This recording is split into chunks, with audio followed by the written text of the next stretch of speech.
វីដេអូមួយនេះ Twitter ជឿចាស់ថានៅពេលដែលប្រហោះទៅណាអ្នកដែលចូលចិត្តណែមអីហ្នឹងគឺប្រកាសជាគេងស៊ីវទឹកមាត់អីដោយសារអីណែមនៅទីនេះគឺមានច្រើនប្រភេទមែនតើមានណែមមកពីបាត់ដំបងក៏ដូចជាមកពីខេត្តកញ្ចេះបាននិយាយទៅគឺថាផលិតផលខ្មែរសុទ្ធ100%តែម្ដងណាពុកម៉ែបងប្អូនដែលនៅទីនេះបើសាច់គាត់លក់វិញគឺខ្ទង់5-10ឆ្នាំអីបាននិយាយទៅគឺថាកាន់ឆ្នាំតែម្ដង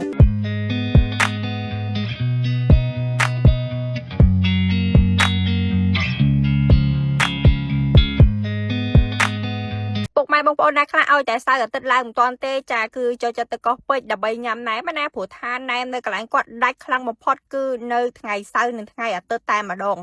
ណែមនេះពុកម៉ែបងប្អូនគឺគាត់មានយកចេញពីខេត្តគឺខេត្តបាត់ដំបងក៏ដូចជាខេត្តកញ្ចេះហើយសម្រាប់ណែមគាត់គឺគុណភាពល្អមែនទែនពុកម៉ែបងប្អូនដោយសារតែគាត់ធានាថាណែមខ្មែរសុទ្ធ100%ធ្វើដោយស្នាដៃកូនខ្មែរណាអញ្ចឹងសម្រាប់ពុកម៉ែបងប្អូនដែលចង់ញ៉ាំគឺអាចទៅបានហើយ Twister ទៅថ្ងៃនេះគឺទៅជាមួយនឹង Freshy គឺជាតែជ្រក់ដែលផលិតនៅក្នុងប្រទេសកម្ពុជាចា884គាំទ្រផលិតផលដែលផលិតនៅក្នុងប្រទេសខ្មែរពុកម៉ែបងប្អូនបើចង់ញ៉ាំភេសជ្ជៈcomplete Freshy ញ៉ាំទៅសាឡាបំពង់កមែនតើហើយ Twister មកថ្ងៃនេះមិនត្រឹមតែញ៉ាំណែមទេគឺញ៉ាំជាមួយនឹងកាឡានទៀតពុកម៉ែបងប្អូនសម្រាប់កាឡាននេះគឺគេថ្លឹងជាគីឡូណាអញ្ចឹងយើងអាចជ្រើសរើសបានណាគឺទៅតាមចំណង់ចំណូលចិត្តមានណាប្រភេទអង្គសុតក៏មានជាប្រភេទអលីសដៃក៏មានដែរហើយសម្រាប់ Twister គឺថាភ្លក់ទាំងពីររសជាតិតែម្ដងនិយាយទៅអីវ៉ាន់របស់គាត់គឺថ្មីរាល់ថ្ងៃពុកម៉ែបងប្អូនគឺគាត់អត់មានយកទុកទេហើយសម្រាប់អានេះជាប្រភេទណែមស្បែកជ្រូកខាងនេះគឺជាប្រភេទណែម